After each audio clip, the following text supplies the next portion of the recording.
पहले बोलते थे घर पे तक बोलते थे किचन में नहीं जा सकते हैं, क्योंकि उसका रिस्ट्रिक्शंस है, वो महिला को थोड़ा सा रेस्ट का टाइम मिल जाता है, उसमें इस तरह का फैसिलिटी नहीं होती थी, घर पे बहुत लोग होते थे, आज नहीं है। तो आज हमने बदला है उन चीज़ों को, तो मंदिरों में भी ये चीज़ों को एक्सेप्ट करने का टाइम आ गया है। तो इसलिए इन सब चीज़ों से एक मानसिक तौर पे भी महिलाओं को फ्रीडम की ज़रूरत है और बदलने की ज़रूरत है।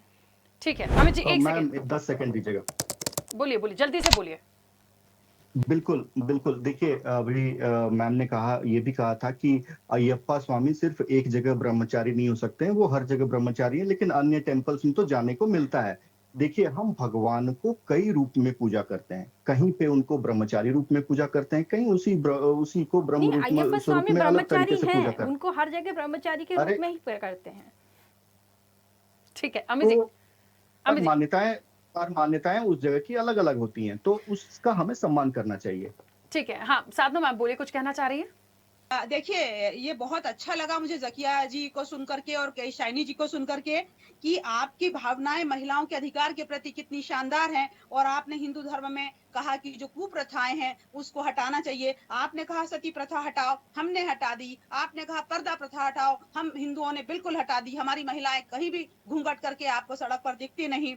आपने कहा कि बाल विवाह हटाओ, हमने अभियान चला डाले और कानून बना डाले और सजाओं की बात हो गई। आपने कहा महिलाओं को संपत्ति पे हक हमने दे दिया। आपने कहा महिला शिक्षा हमने बढ़ा दी। आपने कहा विधवा पुनर्विवाह हमने कर दिया। आपने कहा नौकरी की आजादी हमने। आपने कहा दूसरा विवाह अपराध होगा, हिंदू धर्म में अपराध नहीं है, लेकिन आपने 56 में कानून बना दिया और सबका नुकसान किया। हमने मान लिया दूसरा विवाह अपराध है। आपने कहा 2 बच्चे हिंदुओं को गिन लीजिए, 2 बच्चे से ज्यादा शायद ही मिल जाए साहब।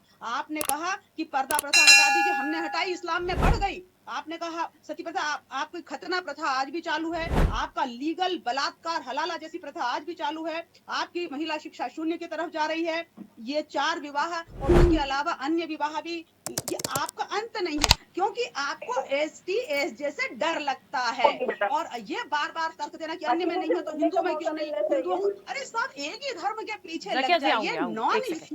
नॉन इशू पकड़ लीजिए और मूल इश्यूज गायब कर दीजिए। तो एक चीज सुनिएगा राखी जी, पवित्र नदियों में स्नान करते समय स्त्रियां ध्यान रखती है कि वो रजस वाला ना हो। बताइए क्या ये गलत है? बताइए, इस अस्पृश्यता की बात कर दी जाएगी। हमारे यहाँ अगर पुरुष पुजारी भी बिना स्नान के भगवान को छू ले तो साहब ये ठीक नहीं माना जाता है। लेकिन उस मजहब धर्म में मैं बहुत देर से पानी नहीं होता था, बिना स्नान की पूजा होती थी। सब ये धार्मिक परंपराएं हैं और संविधान मुझे मेरे धर्म का पालन करने का अधिकार देता है, धार्मिक आस्थाओं का पालन करने का अधिकार देता है। और इसीलिए ये याचिका नॉन इशू है, मूल मुद्दों से ध्यान हटाने के लिए है। जिस दिन में महिला मस्जिद के अंदर पैर रख देगी उस दिन साहब सबरीमाला में आप बिल्कुल ले जाइए। लेकिन ये इस तरह का डबल स्टैंडर्ड, इस तरह हिपोक्रेसी, इस तरह की शरारत मूल स्वरूप सबरीमाला का बदल जाएगा। ठीक है, ऐसे ही वीडियोस के लिए लाइक करें, शेयर करें, फॉलो करें, YouTube पर जाकर सब्सक्राइब कर बेल आइकन दबाना ना भूलें और ताजा अपडेट्स के लिए swedeshlive.com पर जरूर जाएं।